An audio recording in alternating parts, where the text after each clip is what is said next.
fans, welcome back to Room 237, and it is December 20th, which happens to also be my birthday. Same birthday as Brad Jones, the Cinema Snob, so that's pretty cool. And I had a wonderful birthday today. Got to have a great lunch with my family. Got me some really cool stuff, which I'll share with you because it does pertain to stuff that I normally talk about on here. Like this awesome Eraserhead shirt that my brother got me. I also got the Elm Street shirt that you saw in the last video, which I got early. Girlfriend got me this Joker, 80 Years of the Joker, big compilation, the best Joker stories of the last 80 years. So that's really awesome. Patrick Bateman pop, which I have been saving the boxes to these. She also had this made because animated series is my favorite thing, Batman. This is fan art, but I just love the look of it. I like how it's all the villains, has all the voice actors at the bottom. Really love how that came out. And then my brother also got me, it's like these light sensors that you put on your car doors and it lights up the ground, so I guess you can see what you're doing, but there's one that's with symbols. And of course, he got me one so that when I open my door, I get the bat symbol, which is great quality too. Very excited about that. So, I also got another Batman shirt. So, got a lot of Batman stuff, as always. So, and since it is my birthday, I figured, why not review a bad movie? This is one that I actually hadn't originally planned on doing.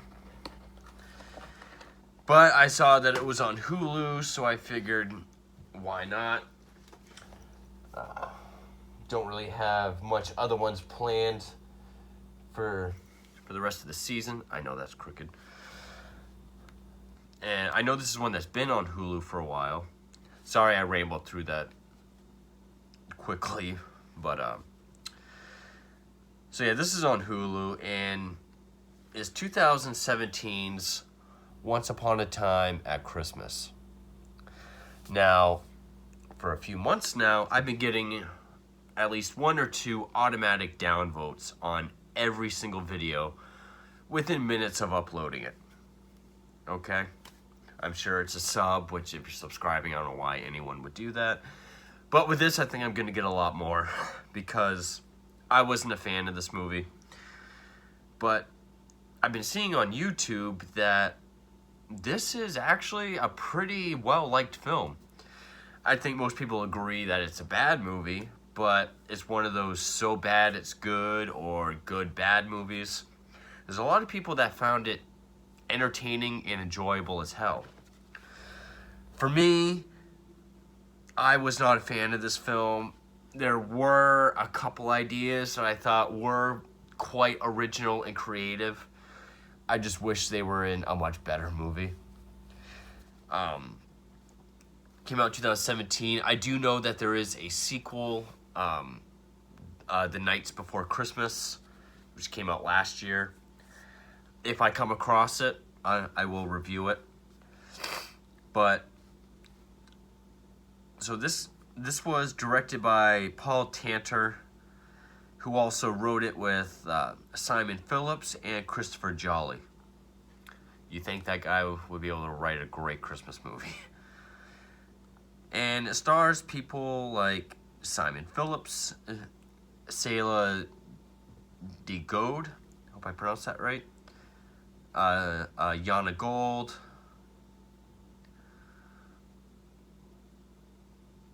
these aren't even in like order of important people. Okay, Laurel Brady is our lead. Jennifer Baker, that's a news anchor.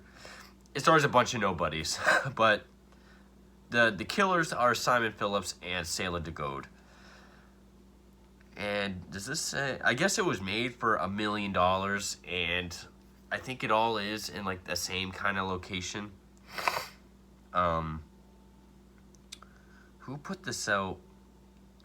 There's no Wikipedia page, so I got to go by IMDb, which it even has a 3.3 on IMDb. The Ultimate Sleigh Ride. Okay.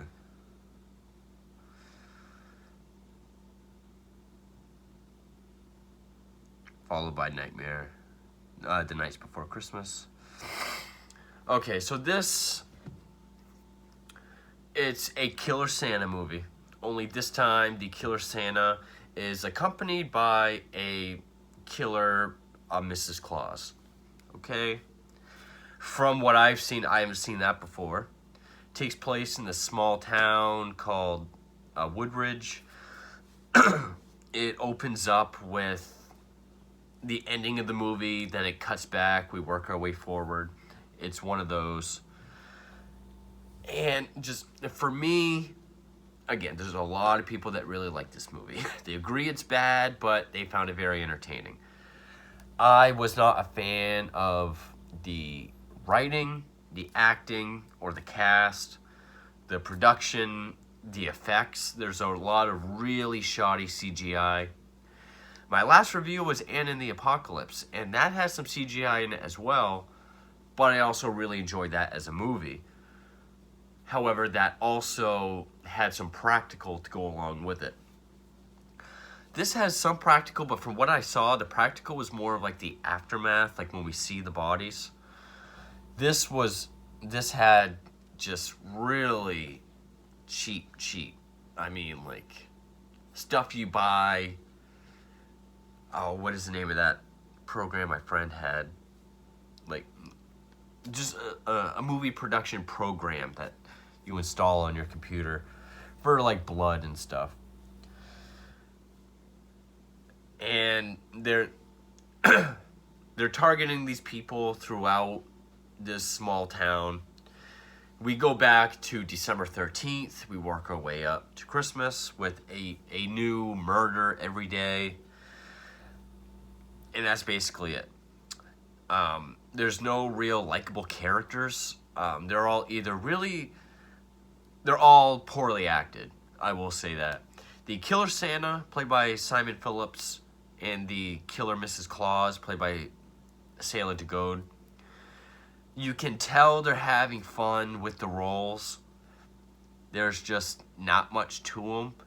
I will say the Killer Santa got more interesting at the end, when it's actually very interesting that I go over what I got for my birthday for this video and hold this up, because literally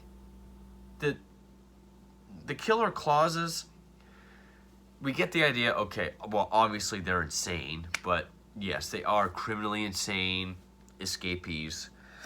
And literally all they're doing is laughing. It's like, okay, how many times have we seen that? Mental patients who just laugh and cackle because they're killing. Yes, the Santa does get more serious at the end, but Sayla DeGode, she looks like a discount store Daryl Hannah who is doing a discount store Harley Quinn. She is literally a poor Harley Quinn, like a poor man's Harley Quinn in a Mrs. Claus outfit. She even has her hair and pigtails. When she's not using a crossbow, she is using a bat. She's doing a similar cackling laugh. That's like a mixture of Harley Quinn and Baby from Rob Zombie's films. And there's one point where she's killing someone with a bat, laughing while doing cartwheels. She is very much, I don't know if that's the direction she was given or they were given, or if that's just what they brought to it. But that's really all there is to them up until we get to the, I don't know if you'd call it a twist, but because it's not really a twist, it's more of like a revelation. Because while these murders are going on, there's the sheriff and I think it's his deputy, are trying to solve all these murders under the pressure of the mayor and the townspeople. And, of course, any movie where there's like a revelation or a twist, you're going to get people that will always say, I knew what the twist was as soon as I looked at the cover. It's like, just trying to beat everyone to the punch of when they figured it out. And maybe not the first couple murders, but this is a movie where people say they caught onto it very quickly. I'm sure it's easy.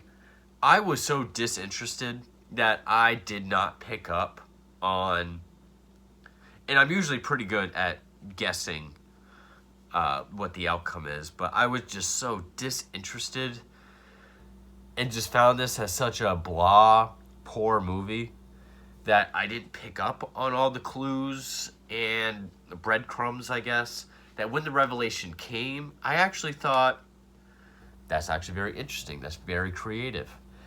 And it's really the only aspect of the film that I like.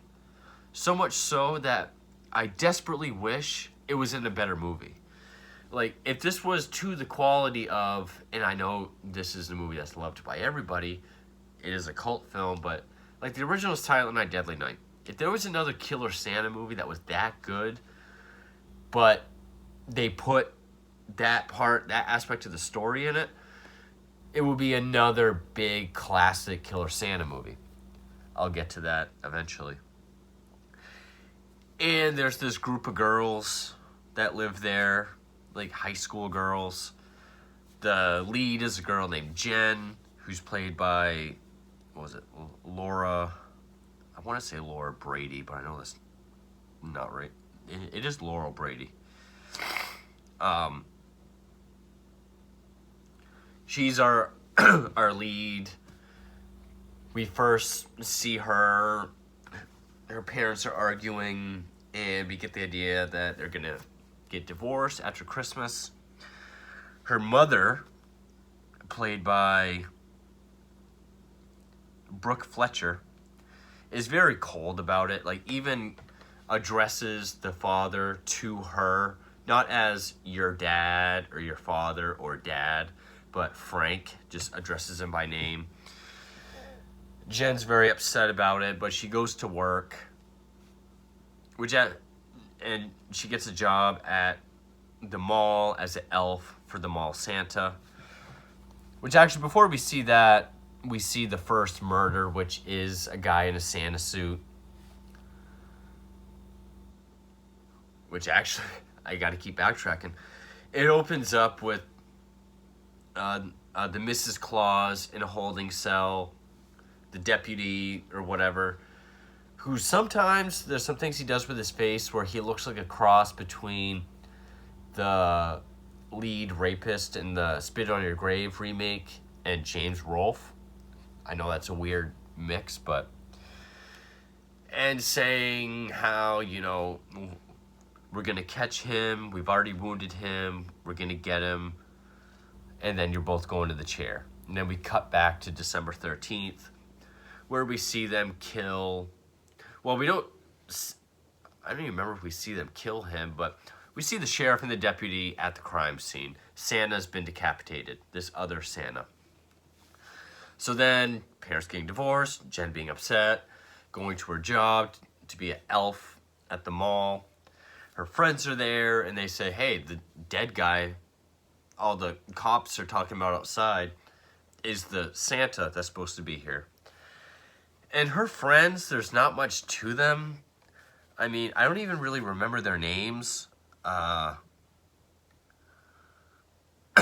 who was Michelle, the redhead? This thing, no, that's the one that was killed in the car. Like, these people are such nobodies, there's not even really pictures on the IMDb.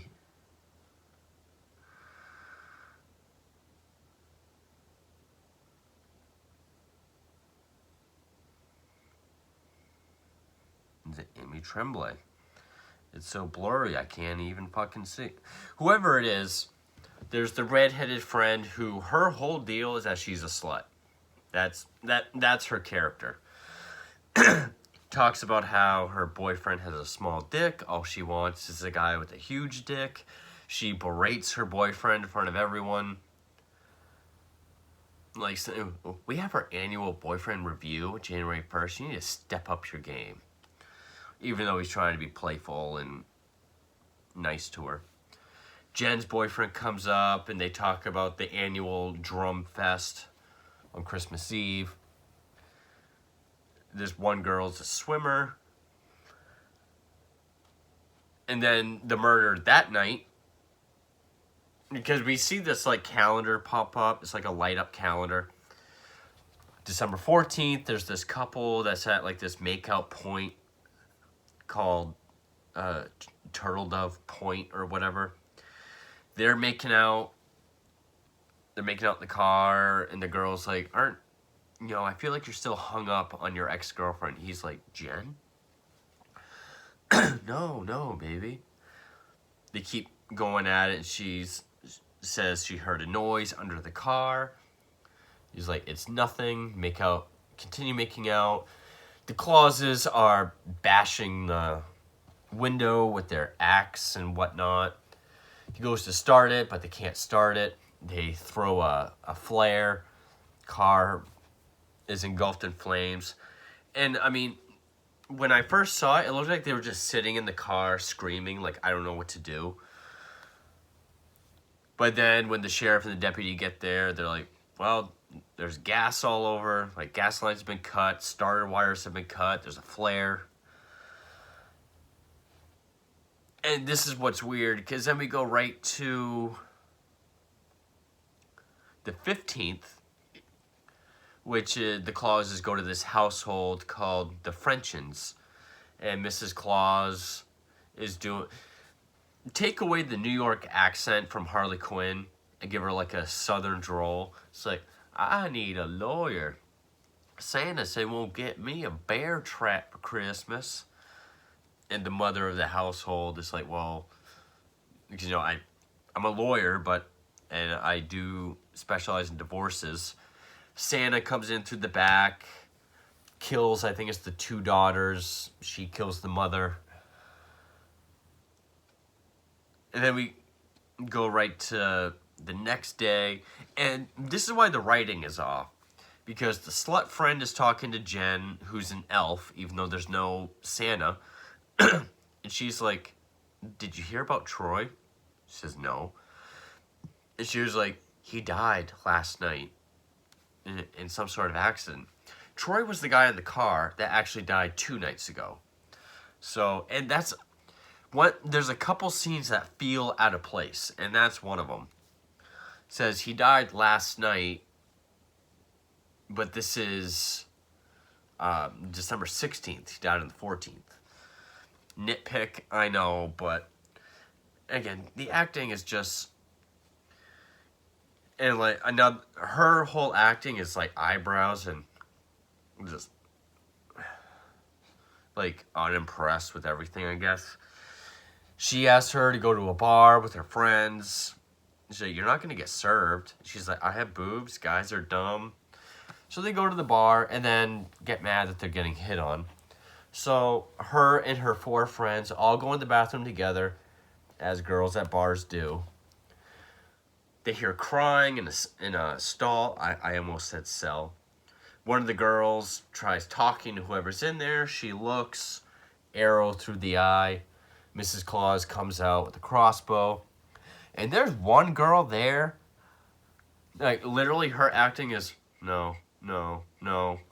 Gets shot in the chest and she's like, oh. Like she's kind of trying to hold back laughter, but she's not really acting at all anyway. All right. And then Santa comes in. Mrs. Claus goes with their bat to come down on the slut friend after the other 4 have been killed. He catches it. He's like, no, 4 is enough. Yeah, he has a British accent. And then they continue to cackle. And we see that he has like silver teeth and a burnt face. She's at the police station telling the cops what's going on. And then what is it? The next day, there's like 5 FBI, because the FBI comes in. 5 FBI guys gets killed. Oh, I wish there was a plot synopsis because spoiler warning, you find out the revelation if you haven't picked up on it already. And what would have been more obvious to me would have, if I counted the victims of every day, I would be like, okay, now I see what they're doing. But the deputy and the sheriff are talking, and he asks what was the Santa, the Santa that got killed, what was his name? He says James Partridge.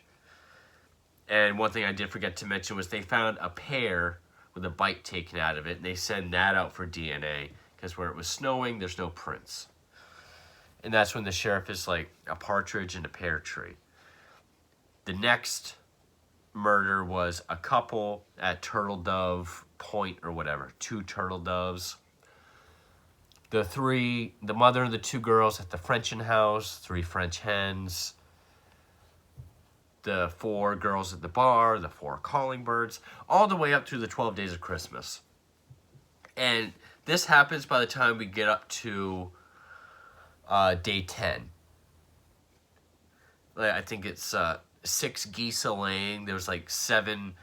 There was these 6 geese that were killed on this guy's farm. The one friend that's a swimmer, she's always training. She was abducted, and there was like origami swans at the pool. 7 swans swimming.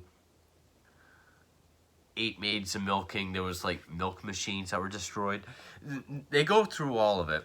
And also, this is where, at some point in the film, the slut friend is talking to Jen, and they talk about how they have to do something. Like we have to do something, because I'm not going to be a victim again. So they start looking into the history of the town, and they find like a picture of her mom with an army guy, Sergeant Nick Conway. So when the mother comes home, Jen asks her who he is, and then we get that exposition, which is before she married Frank, she was married to this Sergeant Nick Conway. After the Gulf War, he came home, he started getting mean, and eventually he got put away. And she divorced him while he was put away. And she divorced him on Christmas. And he told her, you're splitting up the family, which when Jen hears that, you're like, family, like, it wasn't just you two, because that's a marriage. Family, and that's when she says, I was pregnant with you. He's your biological father. Which, I guess the mother played it okay. I mean, she wasn't great, but she was able to do something emotional with the material. The Laurel Brady, I guess she was serviceable in this scene.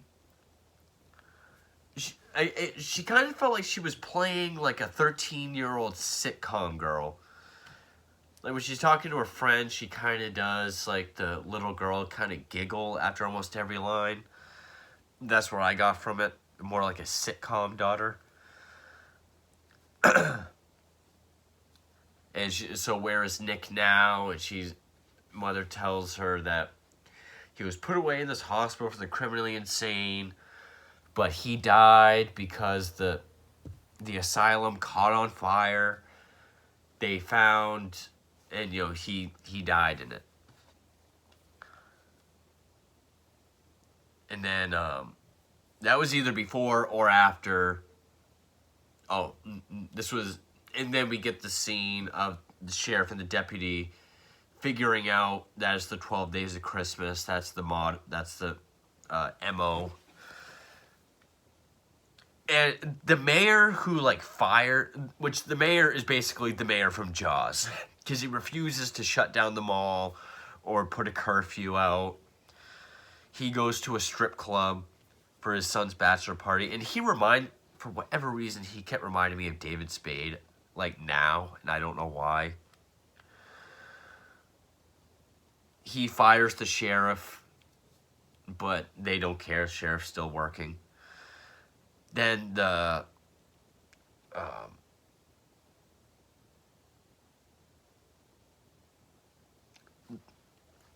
think it was the 10, whatever 10 is, there was the massacre at the strip club. So the deputy goes to talk to Jen's mother because they also realize, or we realize at this point, how they're all connected, I guess. Because the Santa was the Santa Jen was working with as an elf. The couple of turtle doves was her ex-boyfriend. The divorce lawyer Frenchin is the one that represented the mother in her divorce. And then, of course, the friends, the 4 friends, the FBI. So it was all more or less revolving around Jen. And then this scene was, the way the deputy's talking to her, she's like, well, what do I tell Frank? He says something, and she's like, well, what do I tell Jen? How do I tell her? And he's like, tell her the truth. But she already told her. I don't know if she's trying to act like she's hiding more from the deputy, or if, like the scene where Troy died last night, where it was actually 2 nights ago, it's either misplaced or just poor writing. But, of course, it is all leading towards this big family thing. So, I like the 12 Days of Christmas. I can't believe I'm going to compare it to this film, but it does remind me of it. 7. Having that kind of intricate murder plot. Not nearly as well written as 7. But I like that idea. 12 Days of Christmas and the way there's all the clues that were put there. I do think that was the most solid part of the writing.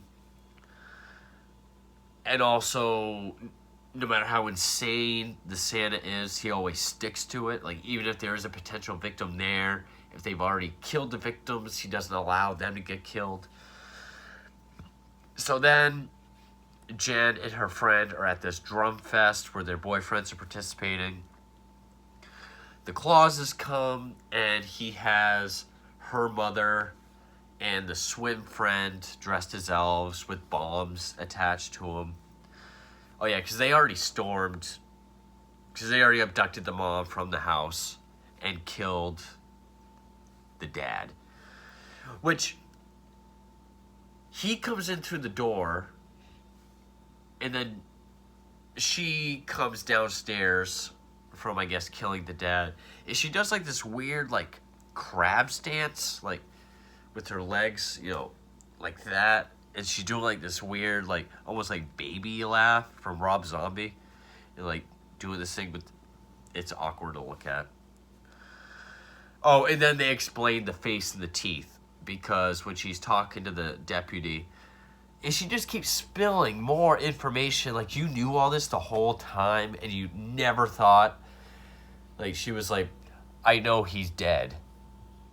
Deputy says, well, they never found a body. So she's like, they found his teeth. And so, of course, there's the death certificate from his dental records. She's like, but they never actually found a body. And he was like, but if that is him, who would the Mrs. Claus be? And she was like, the only other inmate that wasn't accounted for in the fire. It's like, you know all this and never thought, because if that French lady represented her, she must have stayed in this town the whole time. So all he has to do is go back to his hometown. It's not like she changed her name or anything. So, again, could just be poor writing, or maybe I missed something. But now, I know I'm jumping all over the place, but this movie just felt so disjointed to me. Like scenes that seemed misplaced, poor acting and casting. I mean, I know it's a low budget movie. They're not going to get big name people. So I like the 12 Days of Christmas aspect. And then this whole fine confrontation between Santa and Jen, where he tries to tell her, once everything is taken from you, you will be driven to kill. And because she divorced him, took his unborn daughter from her, that's why he became this killer Santa. He kills her boyfriend. He keeps putting his gun to her, in her hand to his head, saying, if you want to save everyone. Oh, also makes the point about heroes, because it talks about, you can kill and be a hero if you do it for Uncle Sam, but you can be a true blood hero by saving everyone here if you kill me. And he finally if you want to save everyone, you have to kill me. Like, I've killed almost everyone you know and love, so just kill me. She pulls the trigger. Of course, it's not loaded. He's like, see, I told you that you could kill. And then he sets off both bombs around the mother and the swim friend. He's like, 10 seconds, but you can choose which one lives. And he just keeps counting down, and then she hits the one for the friend. But of course, it must be a dummy or something. He's like, see, you would have killed again. If something is threatened to be taken away from you, you will kill. And then he even puts a grenade in her hand and pulls the pin, but she's holding it tight so that the thing doesn't go up. He's like, you can kill everyone here as well. At which point she does drop it, but it's just a smoke grenade, and he gets away. While the slut friend and this other friend is outside, her foot gets caught in this little, it must be like a deer trap, because it just catches like the top of her foot. Mrs. Claus crossbows this other friend with the shoddy CGI effect, because it comes through the back and out the front, and the arrow and the blood and the wound is all shoddy CGI, very poor CGI. But at that point, that's when the deputy and sheriff shows up, shoots her, but doesn't kill her, obviously. With the smoke grenade, Santa gets away. And then we get back to the opening scene with Mrs. Claus in the holding cell, and her saying, like, how long do you think it'll be before Daddy gets back and lets me go? Never. We've hurt him. He's going to get help. He's going to slip. We're going to catch him. Bring him here. You two are going to go to the chair. Only now, the extension of this scene is we see Santa with an axe, come up from behind him. She smiles. He goes for his gun. Cut to black. Scream. Axe sound. Laugh. Thus, we have the sequel that came out last year. I mean, so I like the 12 Days of Christmas MO. I really wish that was in a better Killer Santa movie. I think that would have been really interesting. It was interesting to see, a Santa with a Mrs. Claus sidekick, even though she was just a poor imitation discount store version of Harley Quinn. She really was. And I didn't find her scary or intimidating at all. I kind of wanted to see, even though I knew from the beginning nothing was really going to happen to her, I wanted to see something happen to her. The Santa, when he wasn't doing just, stereotypical insane person cackling because he's killing, and he was actually doing his whole spiel at the end, I thought he was kind of interesting. And again, the whole thing about proving himself to his daughter about how when everything is stripped from you or threatened to be taken from you, you will be driven to kill. It's almost like two movies. Like, it's almost like he's playing two different characters. We have this just non-stop cackling, insane slasher Santa, and then we have this psychological with this intricate plan with, all psychological warfare, I guess, where no one actually died. Well, some people do, but all of her actions lead to no deaths. But most of the other characters, there's nothing to them. I mean, I guess the sheriff was all right, which the sheriff was played by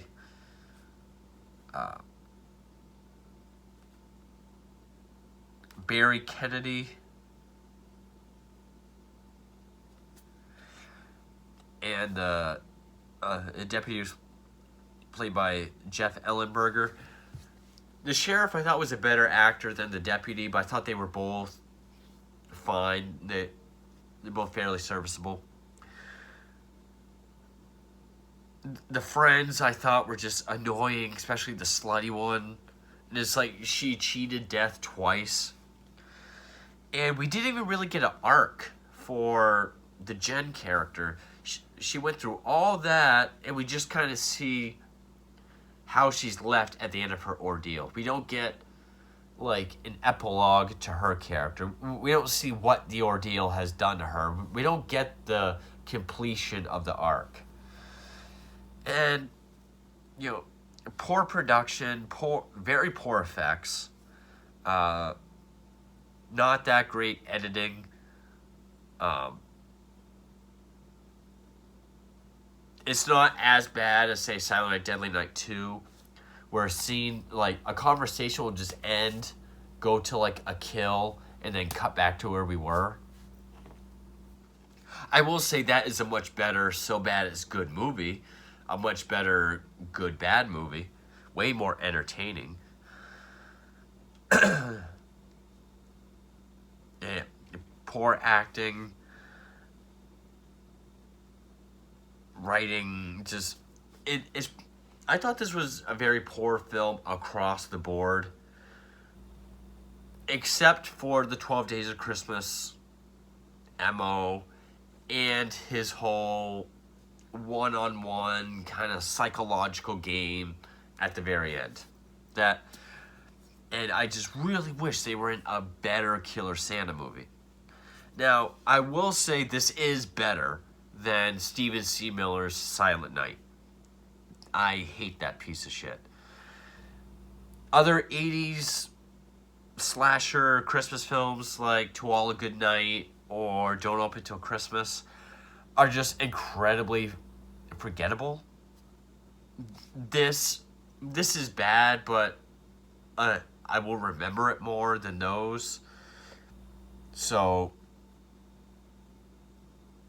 I guess that, technically would be a step up. I guess it doesn't leave me wondering why people are entertained by it. I can see why some people would think it's so bad it's good, which I think the common consensus is, but for me, I didn't find it entertaining or interesting enough. Maybe if I allowed myself to engage a little bit more, and I did pick up on, like, okay, well, they're killing one more person every day, and there's some sort of clue they're leaving. Oh, 12 Days of Christmas, that's actually kind of neat. Maybe I would have become more engaged and interested as the film went on. But I think where I was that disengaged and uninterested throughout the whole film, the revelation seemed that much more interesting once it finally came to it. But at the end of the day, I just wish those two aspects were in a better movie. Or if they didn't go with the stereotypical cackling, laughing because I'm insane and I'm killing kind of killers. if he had sort of kept that sort of psychological kind of killer that he was with Jen at the end, that would have been more interesting. And if she wasn't such a Christmas Harley Quinn ripoff, might have been more interesting as well. But yeah, I've gone on long enough about this. Could be another reason why I'm getting automatic downvotes. Unless people are doing it just because. I guess I just have to accept it. I will review the sequel if I come across it. I'll see if it's on YouTube or something. If not, if I don't find it until after Christmas, I'll wait till next year. But yeah, other than those two aspects, it just wasn't for me. But if you like it, all the power to you. 2017's Once Upon a Time at Christmas. Thank you for watching.